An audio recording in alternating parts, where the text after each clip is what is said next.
오늘의 말씀입니다. 창세기 13장 14절에서 18절까지의 말씀입니다. 롯이 아브람을 떠난 후에 여호와께서 아브람에게 이르시되 너는 눈을 들어 너 있는 곳에서 북쪽과 남쪽 그리고 동쪽과 서쪽을 바라보라. 보이는 땅을 내가 너와 내 자손에게 주리니 영원히 이르리라. 내가 내 자손이 땅의 티끌 같게 하리니 사람이 땅의 티끌을 능히 셀 수 있을진데 내 자손도 세리라.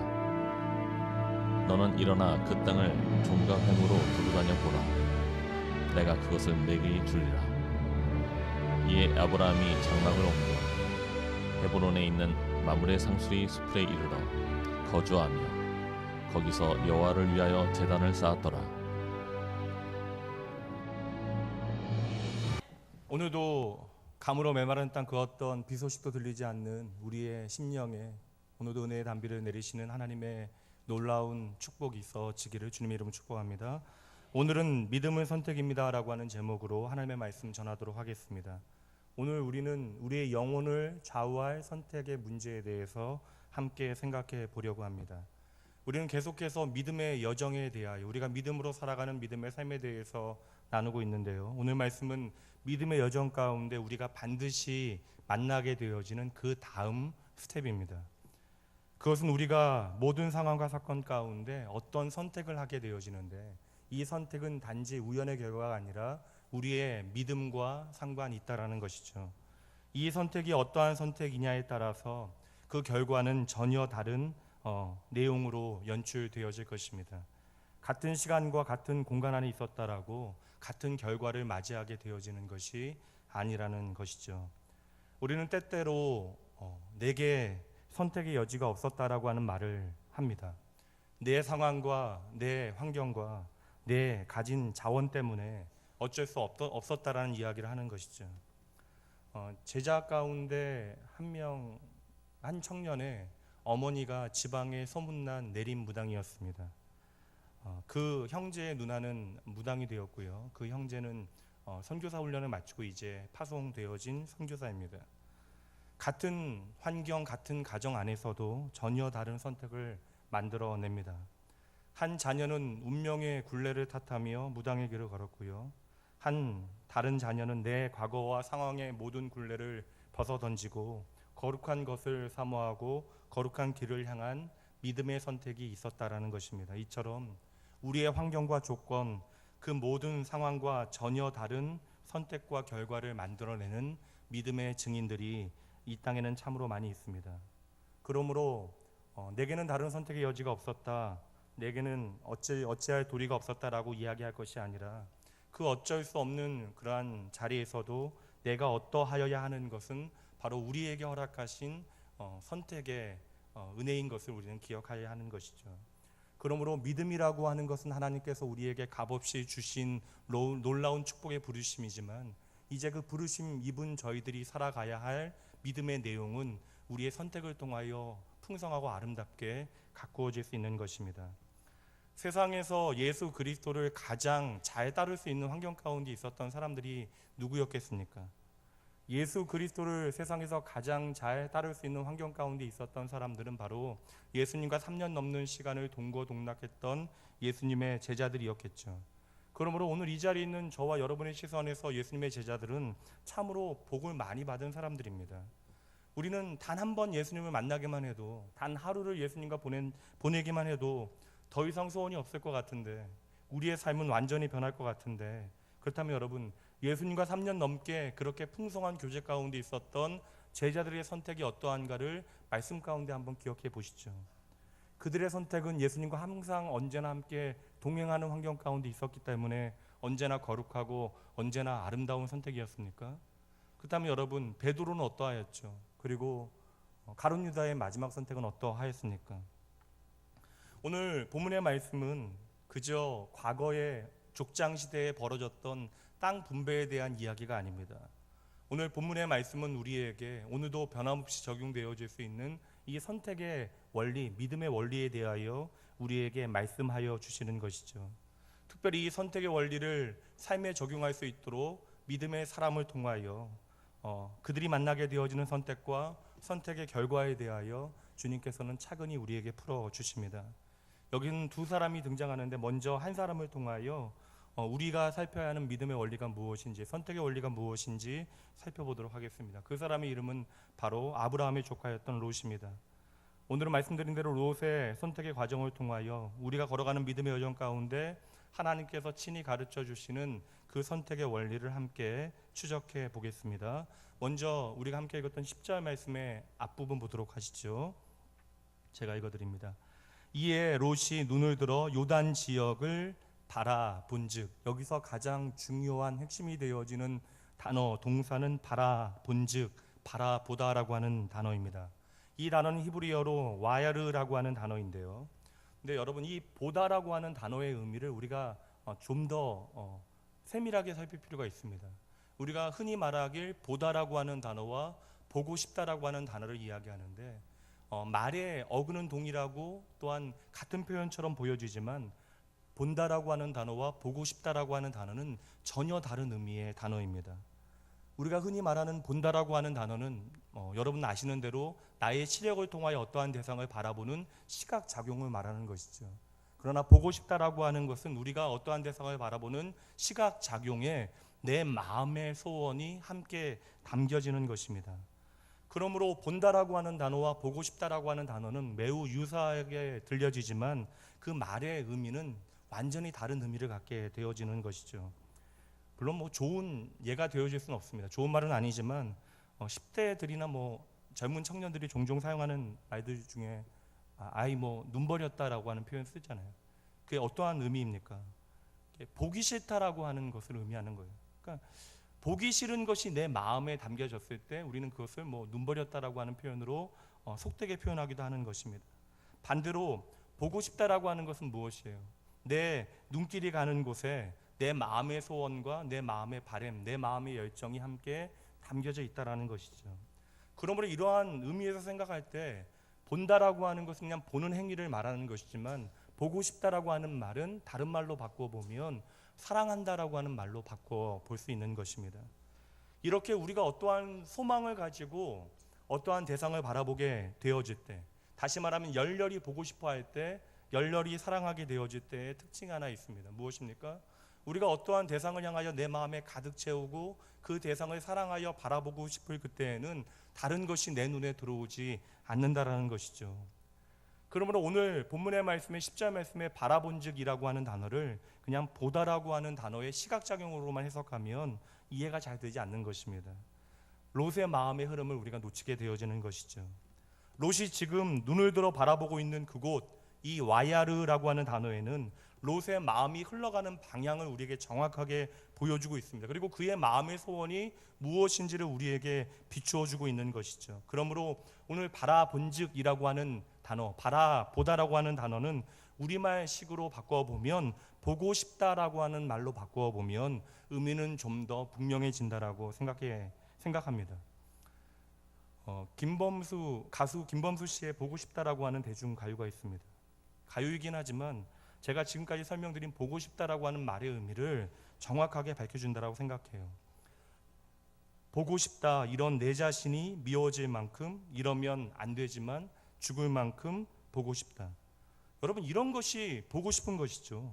그러므로 보고 싶다라고 하는 말은 다른 말로 사랑한다라고 하는 말이에요. 이 보고 싶다라고 하는 것은 내가 그냥 바라본다라고 하는 의미가 아니라 내가 오늘 소망하고 열망하는 것, 나의 모든 소원이 그 안에 담겨지는 것입니다. 그러므로 보고 싶다라고 하는 말은 사랑한다라고 하는 말이 되어지는 것이죠. 그러므로 오늘 롯이 바라보았다라고 하는 단어는요, 그냥 바라본다라고 하는 것이 아니라 그의 마음에 사랑이 찾아왔다라고 하는 의미인 것입니다. 지금 롯은 그냥 들판을 바라보고 있는 것이 아니에요. 그냥 풍경을 감상하고 있는 것이 아닙니다. 자꾸만 그의 마음으로부터 내가 바라보고 싶은 것이 생긴 것이죠. 그러니 그것을 바라보게 되어질 때 내 마음이 들레고 설레게 되어지는 것입니다.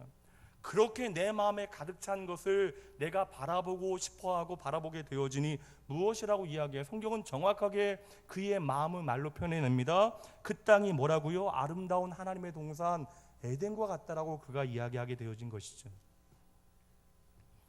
1961년 4월 12일 구소련의 우주 비행사였던 유리 가가린은 인류 최초로 지구 궤도를 1시간 29분 동안 돌게 되어집니다.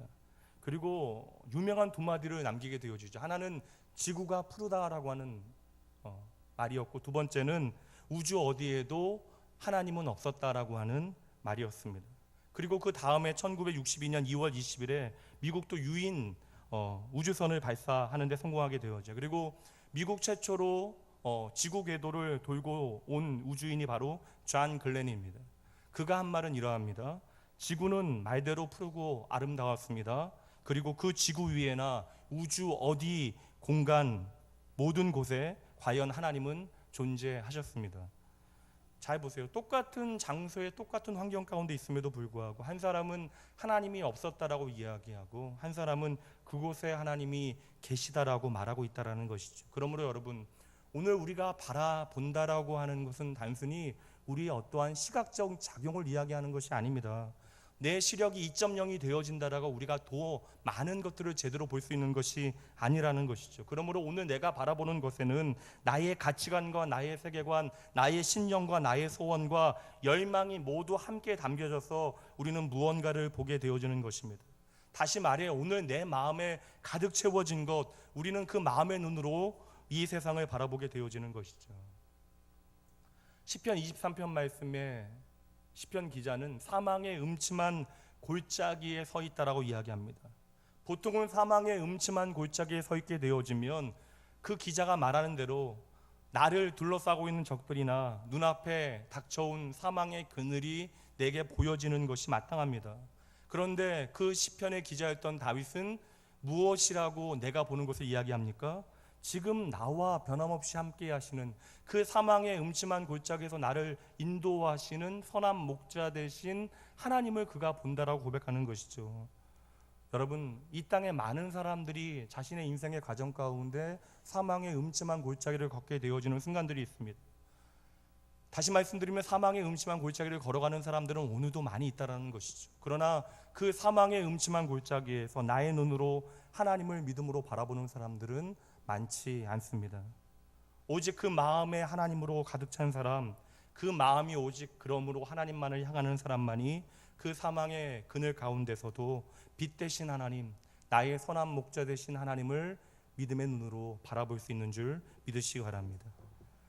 죽을 것 같은 고난의 순간들, 숨을 헐떡이게 되어지는 아픔과 어려움의 순간들이 있잖아요. 그 고통의 순간에 모든 사람들이 그래서 하나님이 없다라고 이야기하는 그 순간에도 그 마음에 하나님의 말씀이 찾아옵니다. 그리고 그 말씀이 채워져요. 그리고 나의 삶 가운데 믿음의 여정을 걸어가면서 나의 삶에 함께 하셨던 하나님의 동행의 기억들이 내 삶의 자락자락에 가득 채워지게 되어질 때 우리는 사망의 음침한 골짜기에 있을지라도 그곳에서 우리가 바라볼 수밖에 없는 내가 보고 싶은 주님을 우리는 그곳에서도 보게 되어지는 것입니다. 어머니들은 이해가 되실 거예요. 어린 자녀를 키우시는 어머니들, 요새 키즈 카페 유행하고 있으니까요. 아이들 시끄러운 놀이방에 놓고 엄마들 모여서 차 한잔 하시잖아요. 근데 엄마들이 신기하게 엄마가 되어지면 생기는 초능력이 있습니다. 아이들이 수십 명의 아이들이 시끄럽게 음악이 나오고 시끄럽게 뛰어놀고 있는데요. 내 자식이 울면 그 시끄러운 소리들과 상관없이 내 자식의 울음소리를 엄마들이 드러낸다라는 것이죠. 어떻게 가능합니까? 저는 아빠라서 어떻게 가능해요 이게? 엄마에게만 주어지는 그 초능력의 실체가 무엇입니까? 무엇이에요? 상황과 상관없이, 환경과 상관없이 내 마음에 무엇이 가득 차 있어요? 내 사랑하는 자식, 내 아기가 내 마음에 가득 차 있거든요. 지난주 말씀을 통해서 우리가 나누었습니다. 넘실대는 홍해 앞에 두 그룹이 서 있습니다. 하나는 절대적인 다수이고 하나는 한 사람이에요. 대부분의 사람들은 그 홍해를 지금 무엇으로 바라보고 있어요? 사망의 음침한 골짜기, 죽음의 바다로 바라보고 있습니다. 그래서 모든 사람들은 그 홍해 앞에서 죽음의 그림자를 바라보았던 것이죠. 그런데 단 한 사람만은 무엇을 본다라고 고백해내죠? 여호와 하나님의 영광을 그 홍해 앞에서 바라본대요. 하나님께서 이스라엘 백성들을 결국 구원하셨습니다. 그럼 그날 가장 놀랐던 사람은 누구였겠습니까? 모든 사람들이 놀랐겠죠. 그러나 가장 놀란 사람은 누구였겠어요? 모세였겠죠.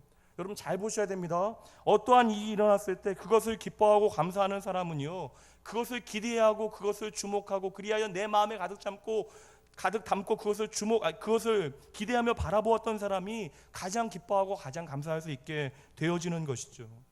우리는 매일의 삶 가운데 우리는 어떠한 선택들을 하며 살아가게 되어지는데, 그 선택이 어찌 보면 나의 믿음과 상관없이 여겨지고 그냥 일상적인 선택처럼 여겨지는데, 여러분 잘 보셔야 한다라는 거예요. 우리의 삶의 모든 선택들이 출발되어지는 지점이 있다라는 것이죠. 그러면 오늘 우리가 하게 되어지는 모든 선택들은 그저 우연의 결과가 아니라 내 마음속에 어느새 가득 채워지게 되어진 그것으로부터 우리의 모든 선택은 시작되어진다라는 것입니다. 그러므로 마음은요, 영혼의 창문이 되어지는 것이죠. 이제 이 예수님의 산상수훈의 말씀이 이해될 것 같아요. 마태복음 5장 8절 말씀으로 가봅니다. 함께 읽습니다.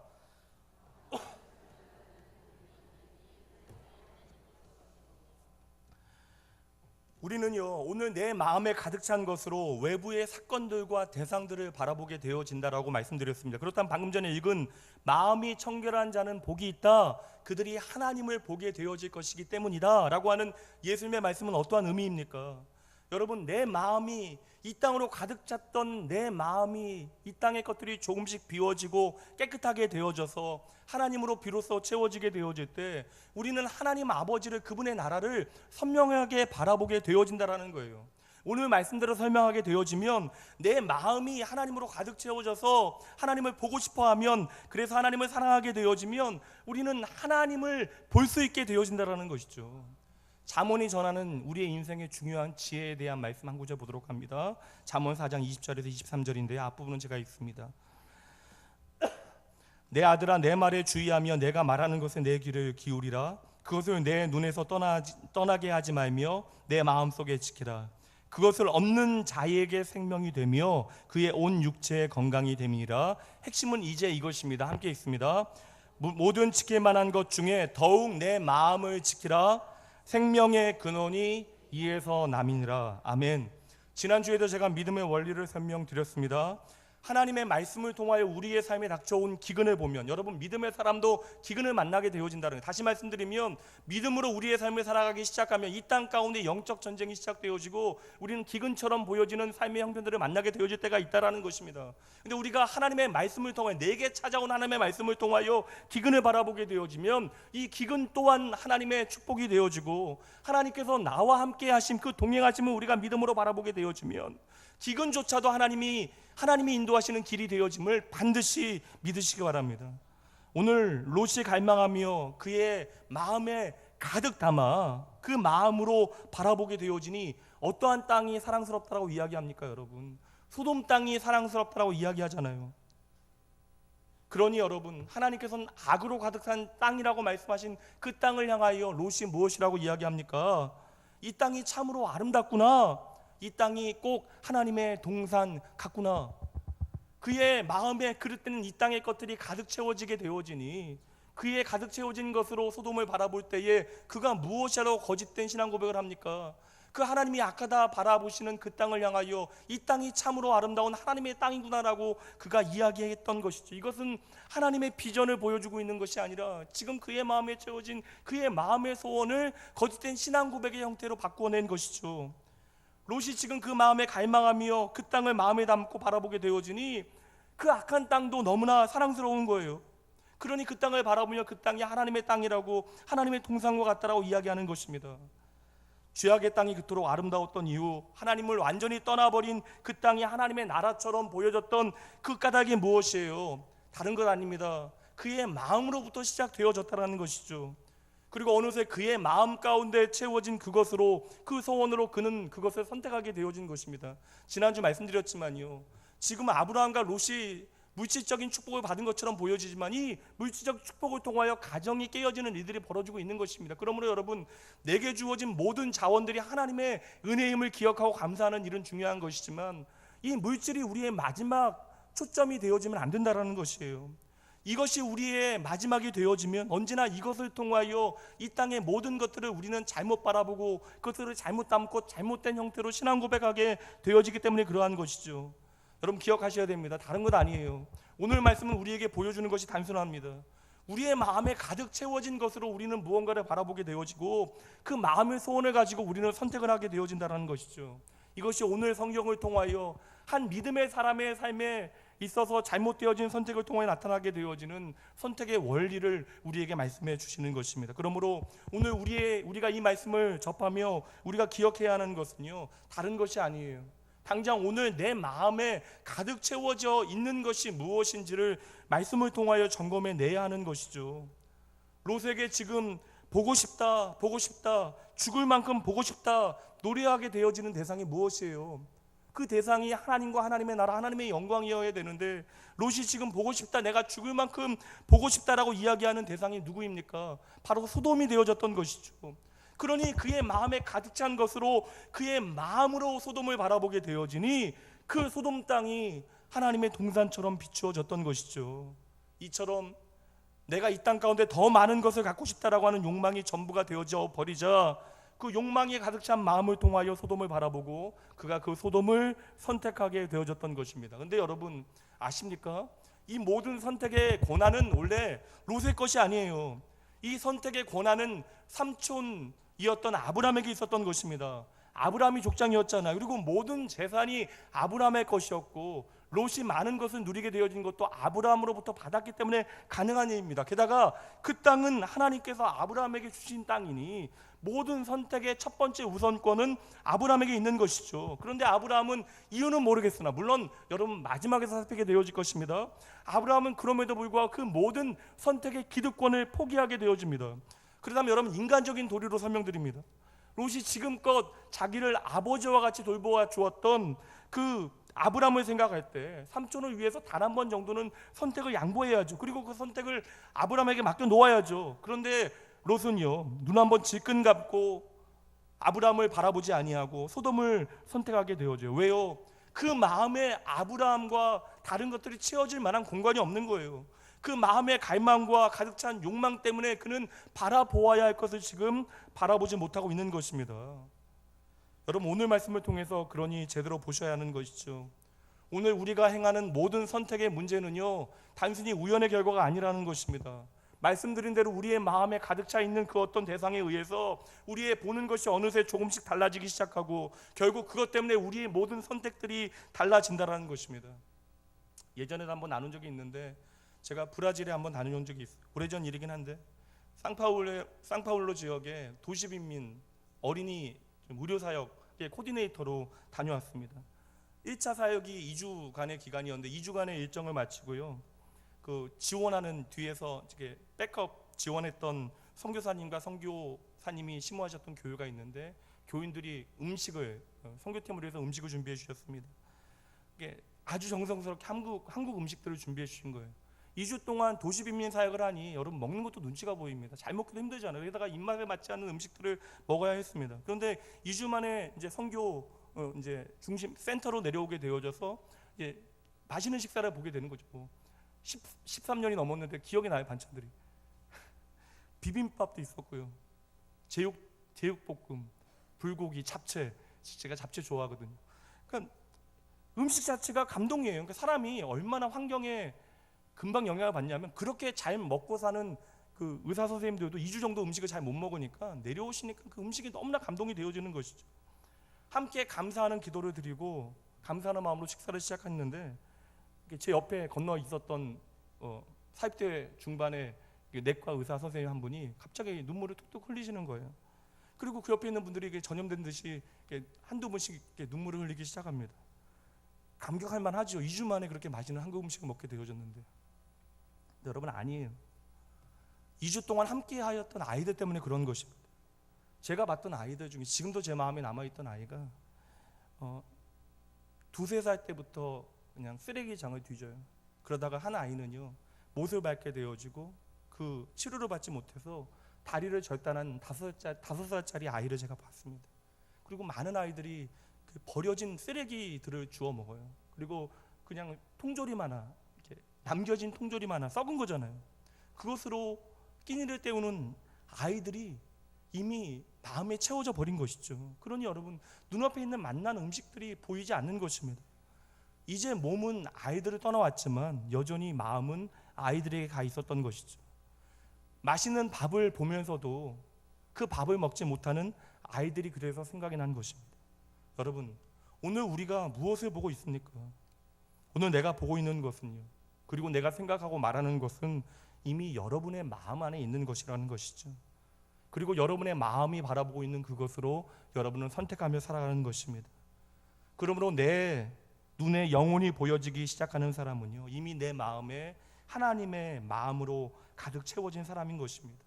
그러니 사랑하지 않고는, 주의 복음을 전하지 않고는, 주의 사랑을 나누지 않고는 견딜 수 없게 되어지는 것이죠. 다시 한번 정리해서 말씀드립니다. 우리는 눈으로 보는 것을 단순히 선택하며 살아가는 것이 아닙니다. 기억하셔야 합니다.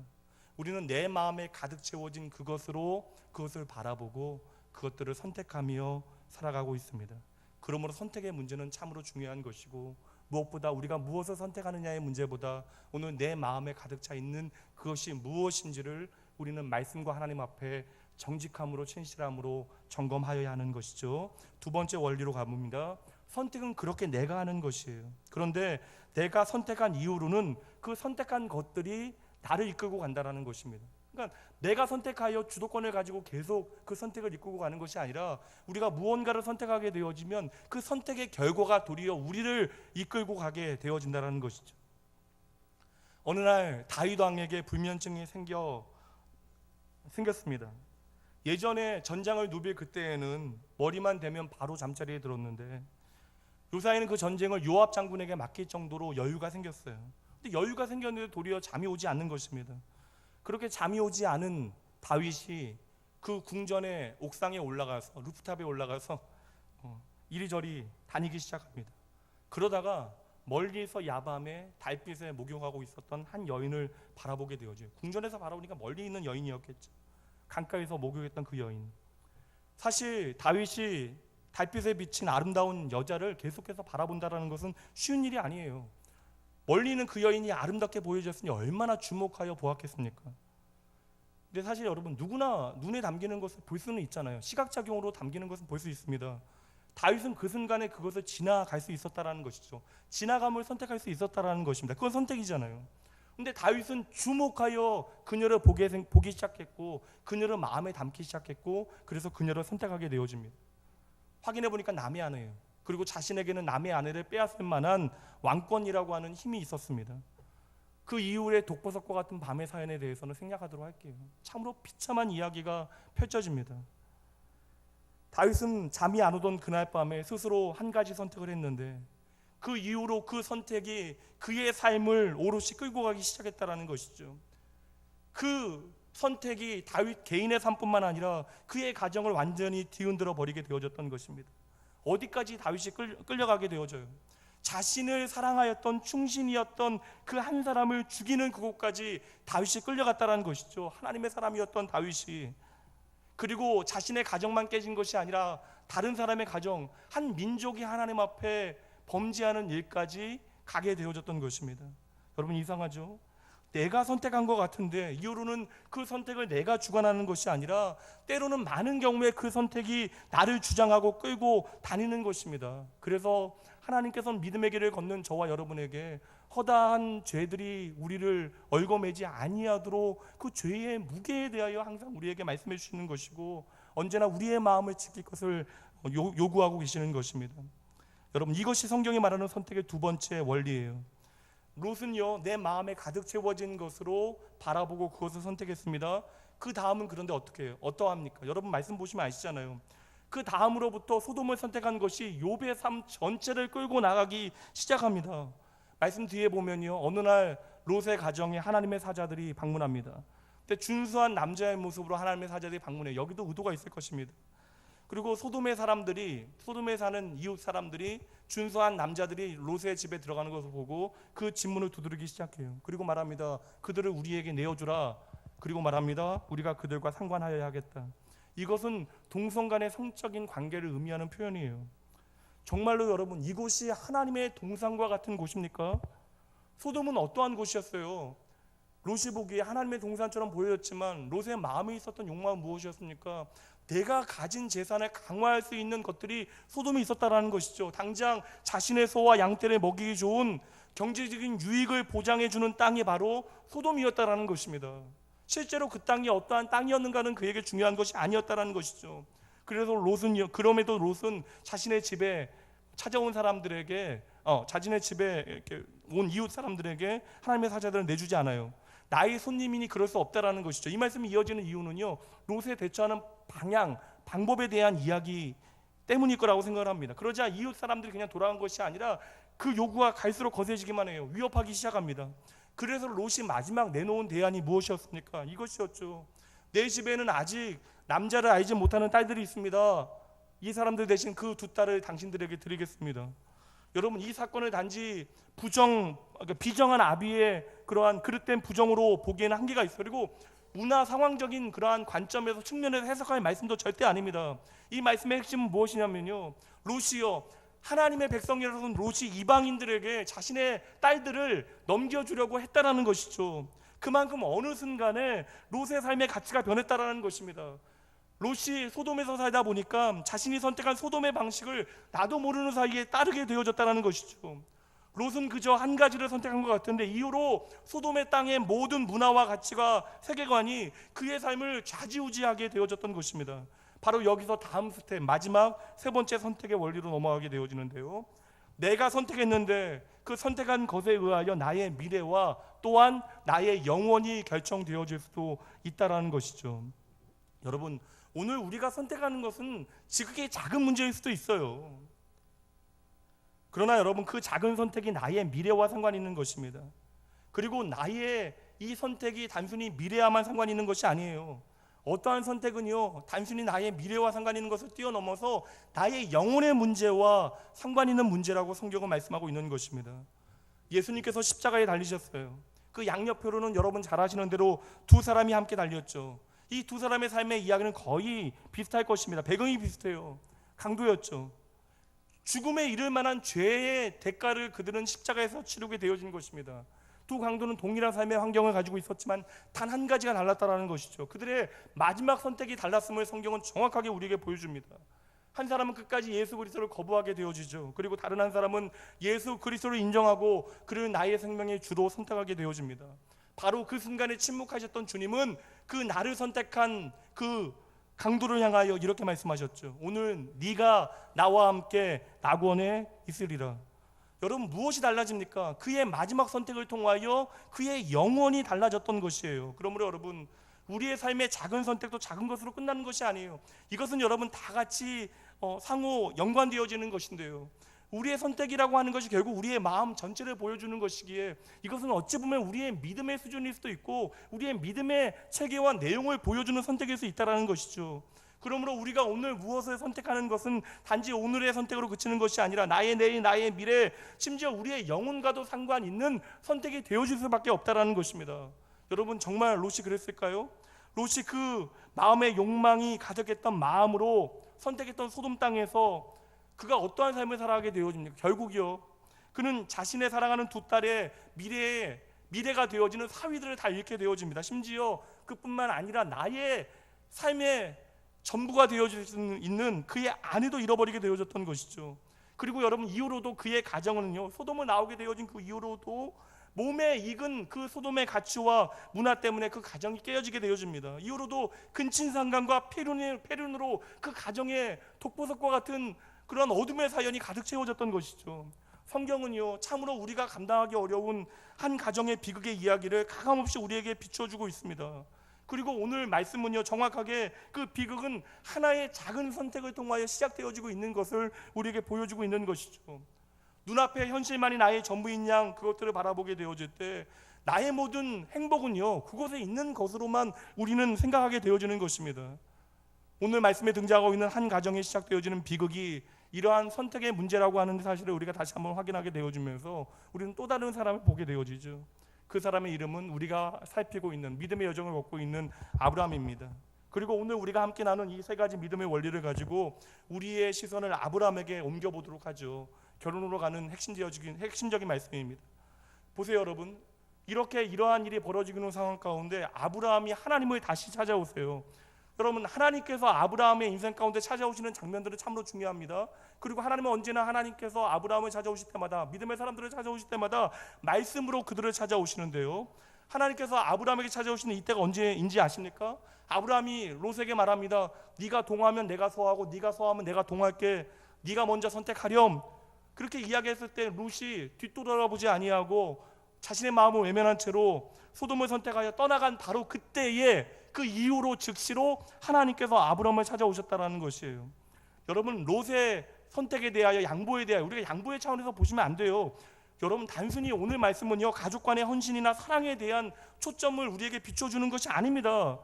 그것이 우리에게 복음이 되어지는 것이 아니죠.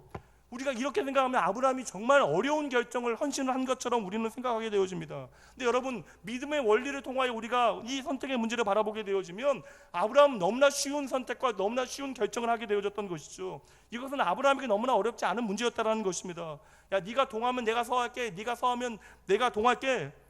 먼저 선택을 양보한 것처럼 보이지만 여러분 잘 보세요. 아브라함은 선택을 양보한 것이 아닙니다. 아브라함은요, 이미 그 마음의 선택을 끝낸 것이에요. 선택을 양보한 것이 아니죠. 무엇을 선택한 것입니까? 아브라함 말씀대로 하나님의 영광을 선택한 거예요. 하나님의 나라와 그분의 이름을 선택한 것입니다. 그렇게 하나님을 선택하게 되어지자 롯이 떠나가자마자 하나님께서 그 즉시로 아브라함을 찾아오신 것이죠. 그리고 이 하나님께서 말씀을 통하여 아브라함을 찾아오시게 되어짐을 통하여 아브라함의 삶에 더 중요한 믿음의 터닝포인트가 시작되어지는 것입니다. 여러분, 이처럼 우리의 마음을 청결하게 하게 되어지면, 하나님의 거룩하신 부르심에 내 마음에 가득 차 있었던 이 땅의 것들을 향한 끊임없는 나의 욕망을 조금씩 비워내게 되어지면 여러분, 그 자리에 반드시 하나님이 찾아오심을 믿으시기 바랍니다. 그렇게 아브라함을 찾아오신 하나님께서 무엇이라고 말씀하세요? 아브라함아, 이제 눈을 들어라. 그리고 동서남북을 바라보아라. 여러분, 이 말씀은 무엇을 말씀하는 거예요? 롯은 선택을 위하여 동서남북을 열심히 살피어 소돔을 선택했잖아요. 근데 아브라함은 동서남북을 바라보지 않았다라는 것입니다. 당연히 선택권이 나에게 없었으니 아브라함은 그것을 바라보지도 않았던 것이에요. 다시 말씀드리면 지금 아브라함은요, 전혀 다른 차원의 것을 바라보고 있었던 것입니다. 그 다른 것이 무엇이에요? 말씀드렸잖아요. 그것이 바로 여호와의 이름입니다. 그래서 아브라함은요, 이 선택이 끝나자마자 단을 쌓고 예배의 초소를 만들고 여호와의 이름을 불렀다라고 하는 기록이 함께 등장하고 있는 것입니다.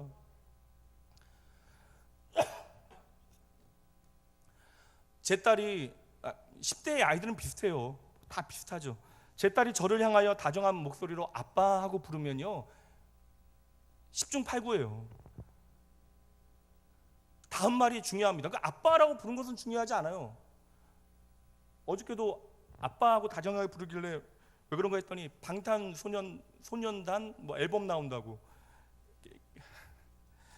뭔가 원하는 것이 있는 것이죠. 그러니까 자녀들이, 10대 자녀들이 부모에게 다정할 때는요, 먼저 의심해 봐야 돼요. 근데 아브라함 보세요. 아브라함이요, 하나님의 이름을 열심히 부르잖아요. 그런데 그 다음 이야기가 없어요. 다른 어떠한 것을 요구하지 않습니다. 여러분, 아브라함도 땅이 필요해요. 내가 책임져야 되는 가족들과 사람들이 있잖아요. 물도 필요합니다. 그 가축들을 먹여야 되는 목초지가 그에게 필요했다라는 거예요. 그런데 여러분, 그것들을 구하지 않았다라는 것이죠. 그리고 날마다 하나님만 바라보고 있는 거예요. 그 바라봄이 예배로 표현되고 있는 것입니다. 아브라함은 말하고 있는 거예요. 보고 싶다라는 것입니다. 하나님이 죽을 만큼 보고 싶다라는 것이죠. 여러분, 보고 싶다라는 것이 무엇이라고 말씀드렸죠? 처음에 사랑한다라는 것이죠. 이 보고 싶은 것은 내 마음에 가득 찬 것으로 내가 열망하는, 바라보기를 열망하는 대상, 그것이 바로 보고 싶은 것인데 아브라함은 지금 이 순간에 여전히 하나님만 바라보고 있다라는 것이죠. 이러한 아브라함의 선택에 대하여 하나님께서는 그 즉시로 아브라함에게 찾아오시어 무엇이라고 말씀하셨다고요? 아브라함아, 이제는 좀 눈을 들어서 네가 바라보지 않았던 동서남북을 한번 제대로 볼래? 내가 이 모든 땅들 너에게 다 줄게. 이렇게 말씀하시는 것이죠. 우리가 이 말씀 읽게 되어지면 우리도 아멘 하잖아요. 오늘 우리에게도 이러한 말씀이 하나님께서 동일한 살아있는 하나님의 말씀으로 주어지기를 소망하잖아요. 동서남북을 내가 다 줄게. 다 너의 것이다. 아멘. 예, 그런데 보세요. 동서남북 우리는 다 주시지 않아도 그냥 송파구에 그냥 새로 지어진 아파트 하나만 나에게 주셔도 좋을 것 같잖아요. 여러분, 오늘 우리의 문제가 정확하게 뭔지 잘 보셔야 한다니까요. 우리의 문제는 무엇이에요? 우리는 이 시간 다 하나님을 예배한다 이 자리에 모여 있습니다. 근데 오늘 우리의 문제는 무엇이에요? 우리는 먼저 하나님을 바라보는 것이 아니라는 것이죠. 우리가 동서남북, 우리가 발을 뻗을 만한 곳을 먼저 다 살펴보고 그것에 대한 열망을 내 마음에 가득 채워낸 다음에 그것을 바라보며 하나님의 이름을 부른다는 것이죠. 제 딸과 같이. 그러니 하나님께서는 그 부름에 당장 응답하실 수가 없는 거예요. 사랑하기 때문에 응답하실 수 없는 것입니다. 먼저 내 마음에 하나님으로 가득 채우는 것이 우리의 삶의 진정한 생명이 되어지고 그것이 우리의 영생이 되어지는 것인데, 내가 하나님을 내 마음에 채우는 것을 나의 우선 삼지 아니하기에 하나님께서 그것을 먼저 이루어 주실 수 없는 것이죠. 근데 보세요 여러분, 더 중요한 것이 나와요. 아브라함은요, 하나님께서 약속해 주시잖아요. 동서남북 내가 다 너에게 줄게, 동서남북 봐라, 이거 다 너의 것이다, 이러한 약속을 받고도요 변함이 없었다라는 거예요. 18절 말씀 보도록 하시죠. 18절입니다. 이에 아브라함이 장막을 옮겨 헤브론에 있는 마므레 상수리 숲에 이르러 거주하며 거기서 뭐라고요? 여호와를 위하여 제단을 쌓았더라. 세상의 모든 사람들은 하나님을 예배하는 이유, 기도하는 이유도 나를 위해서만 하나님께 예배하고 기도할 때가 많은데, 아브라함은요 오늘 중요한 믿음의 원리를 우리에게 보여주고 있잖아요. 그가 오늘 하나님을 예배하는 이유는 뭐라고요? 하나님을 위해서 예배하고 있다는 것입니다. 그리고 여러분, 이게 지혜로운 사람이죠. 하나님을 위하는 사람이 나를 위하시는 하나님을 만나게 되어지는 것을 여러분 믿음으로 바라보셔야 하는 것입니다. 아브라함이 지금 어디를 가요? 헤브론에 있는 마므레 상수리 숲으로 갔대요. 여러분, 이것은 훗날 이름 지어진 것이잖아요. 이 헤브론이 아무 의미 없었던 헤브론의 마므레 그 숲이라고 하는 것이 왜 이름을 갖게 되어졌을까요? 뜻이 중요해요. 헤브론은 친구, 교제, 친밀한 관계라고 하는 의미입니다. 마므레라고 하는 뜻은 뜨겁게 열정적으로 하는 뜻이 있는 거예요. 무엇을 말해주고 있는 것입니까? 하나님께 약속하시잖아요. 동서남북 너가 다 봐라, 내가 다 너에게 줄게. 이러한 하나님의 약속의 말씀이 있는 그 순간에도 아브라함 뭐라고요? 그 약속의 말씀을 붙잡고 뭐라고요? 하나님을 뜨겁게 만나고 하나님의 친구가 되어질 수 있는 그 예배의 자리로 갔다라는 것이죠. 그래서 그곳에서 그 아브라함은요 예배의 자리를 만들고 하나님을 예배하는 일을 통하여 내 마음에 지금 가득 차 있는 것이 무엇인지를 하나님 앞에 믿음으로 고백해내고 있는 것입니다. 다시 말씀드리면요, 아브라함은 동서남북에 관심이 없었다라는 것입니다. 그래서 그 마음에 언제나 하나님만을 가득 담아냈다라는 것이죠. 그래서 히브리서 11장에서 믿음의 사람들을 소개할 때 아브라함을 설명할 때 한 가지를 설명하잖아요. 아브라함이요 이 땅에 많은 것을 받았으나 그가요 무엇을 짓고 살았다고? 날마다 장막이요 텐트를 짓고 텐트를 거두며 살았대요. 하나님의 본향, 하나님의 약속의 땅만 바라보고 살았기 때문에 그러하다라는 것이죠. 이것이 바로 믿음의 실체임을 우리에게 보여주고 있는 것입니다. 여러분, 이것이 바로 예배예요. 오늘 우리의 삶에 주어진 것들 때문에 또한 그것을 강화하기 위하여 우리가 하나님 앞에 나오는 것도 필요하지만, 여러분 믿음의 본질은요 이미 내 삶의 유일한 소망이 되어지신, 생명이 되어지신 예수 그리스도를 내 마음에 가득 채워지는 것, 그리하여 그분만 바라보는 것, 이것이 예배의 실체라는 것입니다. 그래서 여러분, 내 마음에 하나님으로 가득 채운 아브라함은 누구를 향해서 가요? 그 순간에도 하나님 앞에 나아가는 것이죠. 사랑하는 성도 여러분, 우리 하나님 아버지께서는 오늘 여러분들이 무엇을 요구하고 무엇을 필요하신지 다 아십니다. 땅이 필요하고 집이 필요하고 직장도 필요하고 가족도 필요하고 내 자녀의 성공도 필요하고 여러분에게 정말 마음을 나눌 수 있는 친구가 필요하다는 것을 다 아신대요. 그리고 하나님께서는 아시기에 하나님의 때에 하나님의 방법을 통하여 이 모든 것들을 사랑하는 저와 여러분을 위하여 채워 주실 것입니다. 근데 여러분, 그런데 아브라함은 그 순간에도 하나님께서는 그렇게 하시는 것은 하나님의 일하심이니 그 하나님의 일하심에 대한 우리의 반응이 필요하잖아요. 아브라함은 그 반응이 어떠해야 하는가를 우리에게 보여주고 있는 것입니다. 아브라함은 그 순간에도 무엇을 고백해내고 있어요? 하나님만이 보고 싶다라는 것이죠. 그래서 하나님께로 간다라는 것이죠. 하나님을 예배하고 싶대요. 하나님과 만나서 친구와 같이 내가 하나님과 교제하고 싶대요. 그래서 그는 모든 것이 약속되어진 그 순간에도 헤브론의 마므레 상수리 숲으로 가서 예배를 통하여 하나님을 만나고 있는 것입니다. 다시 말씀드리면 하나님을 선택하고 있는 것이죠. 그랬더니 선택의 두 번째 원리, 내가 선택한 것 같은데 이후로 그 선택이 나를 이끌게 되어진다. 아브라함이 이렇게 하나님을 선택하게 되어졌더니 하나님께서 이때로부터 아브라함의 삶을 붙잡기 시작하시고 그 삶을 끌고 나아가시기 시작하시는 것이죠. 어디까지요? 약속의 말씀대로 복의 근원 되어지는 자리까지, 믿음의 조상이 되어지는 자리까지. 그래서 여러분, 롯과 다르게 아브라함의 마지막 20장, 창세기 22장과 23장은요 모리아산의 예수 그리스도를 예표하는 그 믿음의 자리까지, 그 믿음의 자리에서 온전한 하나님 앞에 믿음의 고백을 드리는 아브라함의 자리까지 하나님께서 친히 그의 삶을 인도해 내셨던 것입니다. 그러니 여러분, 오늘 아브라함은 단지 하나님 한 번 선택하고 하나님을 예배한 것으로 끝난 것이 아니라, 그 선택이 아브라함의 미래만 바꾼 것이 아니라 아브라함의 가정의 미래와 그 열방의 미래까지 완전히 바꿔냈던 것이죠. 여러분이 사람들이 바라볼 수 있는 것은요 동서남북밖에 없어요. 눈에 보이는 동서남북이 전부입니다. 그러나 여러분, 아브라함이 믿음으로 하나님을 선택하게 되어지니 그 대상이 말할 수 없이 확대되어지잖아요. 눈에 보이지 않는 열방과 미래와 그 영혼까지 그의 믿음의 지경이 확대되어지는 것입니다. 오늘 말씀 15절 말씀 보세요. 함께 읽습니다. 보이는 땅을 내가 너와 내 자손에게 주리니 영원히 이르리라. 여러분, 제한적인 삶을 살아가는 아브라함에게 영원을 하나님께서 약속하시는 거예요. 내 마음에 하나님을 가득 채우고 하나님을 바라보고 하나님을 선택하였으니 하였더니 당장 나는 오늘도 책임질 수 없는 상황인데 나의 오늘뿐만 아니라 내가 책임질 수 없는 미래 그리고 영혼까지 하나님께서 약속해 주시는 것입니다. 여러분, 이것이 바로 믿음의 원리예요. 하나님만 바라고 이 땅에서 놓치기 쉬운 하늘 아버지를 우리가 예배를 통하여 만나기로 작정하고 예배를 선택하는 사람에게 베푸시는 하나님의 구원이 무엇인지, 하나님의 회복이 무엇인지, 하나님의 큰일이 무엇인지 여러분 믿음으로 날마다 확인하셔야 하는 것입니다. 나는 그저 죽을 만큼 하나님이 보고 싶어 내 마음에 가득 하나님을 채우고 하나님을 선택하며 하나님 앞에 나아왔더니 하나님께서 오늘 아브라함에게 찾아와 아브라함의 삶을 더불어 오늘 우리의 삶을 이끌고 나아가시겠다고, 그것이 영혼까지 약속하시는 하나님의 약속의 말씀으로 우리에게 주어지는 것입니다. 아브라함을 마음에 채우고 그 마음으로 하나님을 선택하였던 아브라함의 삶을 통하여 하나님의 놀라운 구원의 역사가 시작되어졌던 것이죠. 그리고 아브라함에게 주어졌던 이 영혼의 약속은요, 2000년 전 예수 그리스도의 갈보리 십자가를 통하여 오늘 우리에게 하나님의 축복으로 주어지게 되어진 것입니다. 그러니 아브라함의 선택은요, 오늘 우리를 복받게 하는 그런 귀한 선택이 되어졌던 것이죠. 여러분 다 압니다. 목사인 저도 이 세상을 살아가는데 필요한 것들이 참으로 많아요. 여러분들도 마찬가지시겠죠. 그리고 우리는 그것들을 얻어내기 위하여 부단히 노력하고 애쓰고 힘을 써야 합니다. 열심히 살아내고 그리고 우리가 열심히 지혜를 짜내보면 나와 내 가정, 내 자녀 조금 더 윤택한 삶을 살아갈 수 있도록 만들 수도 있을 것입니다. 그러나 여러분, 우리가 오늘 예배하는 하나님은요, 우리에게 동서남북 이 땅의 것들만 선택하지 말고 영혼을 선택하라라고 말씀하시는 것입니다. 그러니 여러분, 오늘 여러분의 삶에 수많은 선택 앞에서 내가 무엇을 선택하여야 하는가 갈팡질팡하지 마시고요. 여러분, 우리가 잘 선택한다고 하고 때로는 잘못된 선택을 할 수도 있어요. 눈에 보이는 선택의 결과는요. 그러니까 여러분, 우리가 무엇을 선택하여야 하는 개별적인 선택의 원리보다 더 중요한 것은요, 이 수많은 선택 앞에서 나의 마음의 중심이 무엇을 향하고 있는가를 점검해 내셔야 하는 것이죠.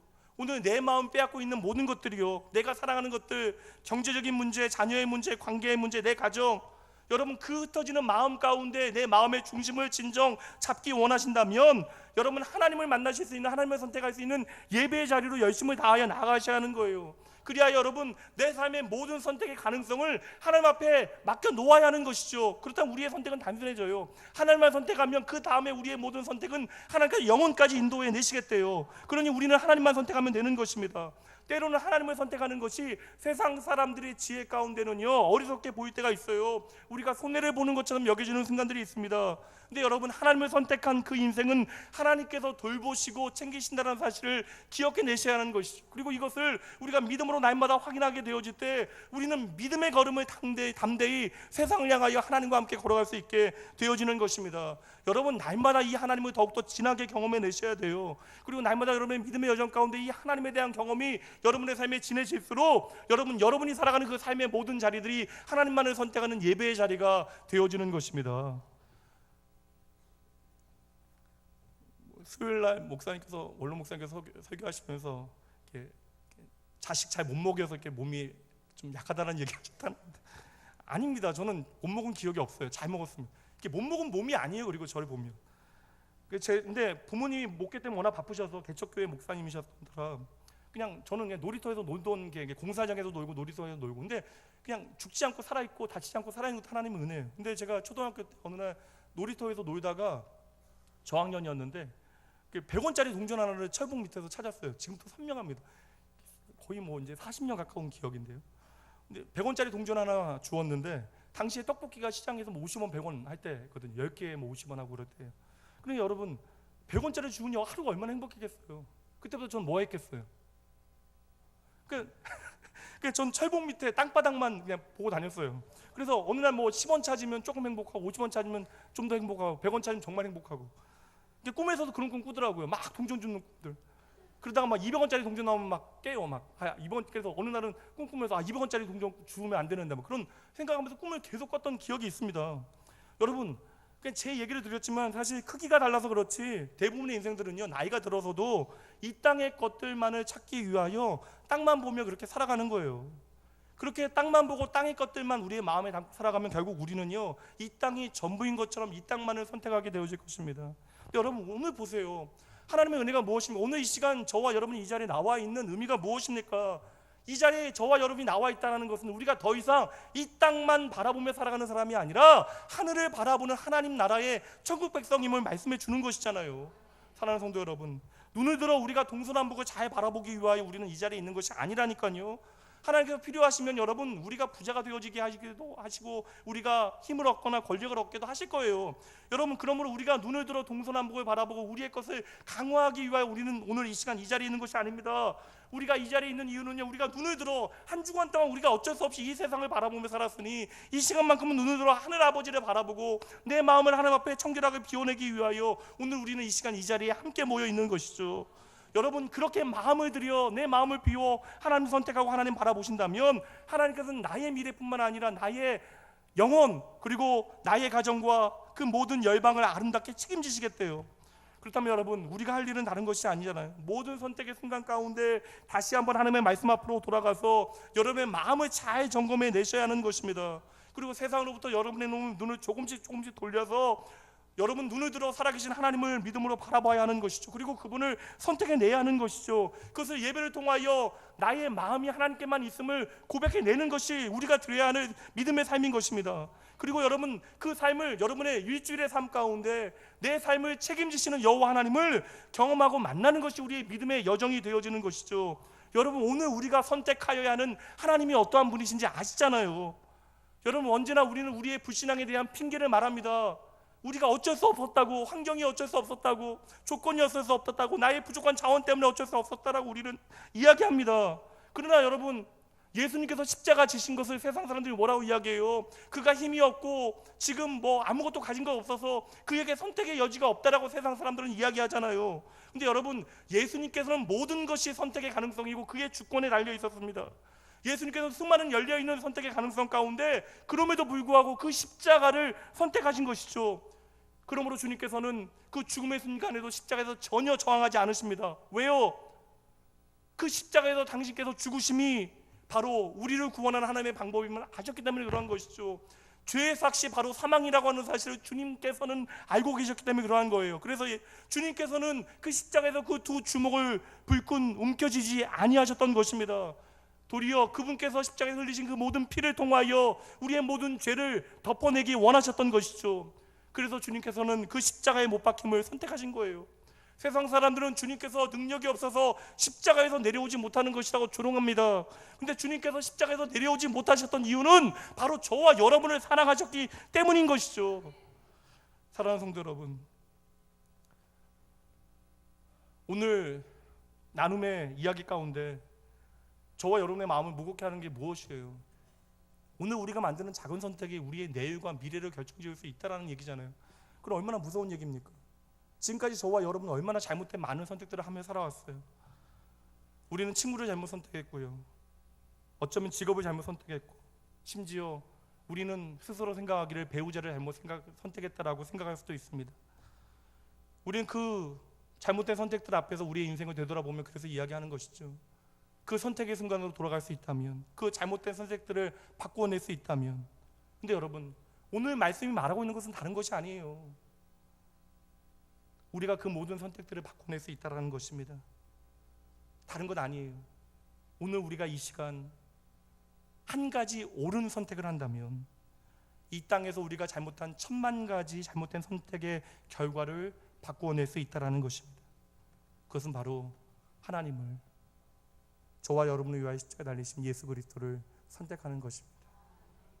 믿음으로 여러분의 믿음의 여정 가운데 여러분에게 열어놓으신 그 선택의 기회 가운데 오직 하나님만을 기쁨으로 선택하시는 여러분 모두가 되어주시기 주님의 이름으로 축복합니다. 이 시간 함께 찬양합니다.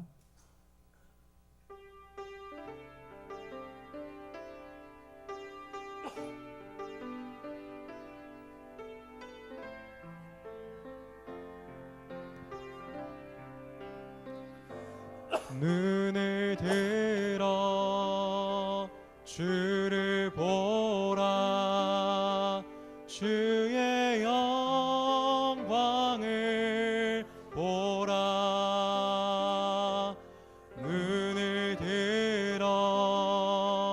주를 보라.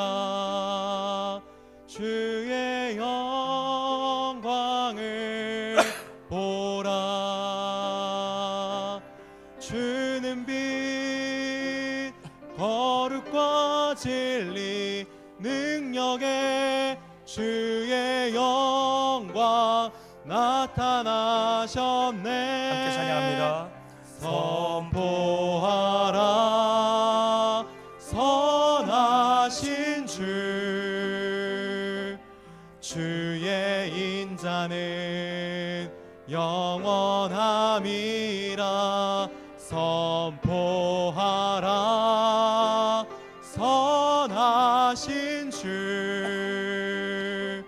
주의 인자는 영원함이라.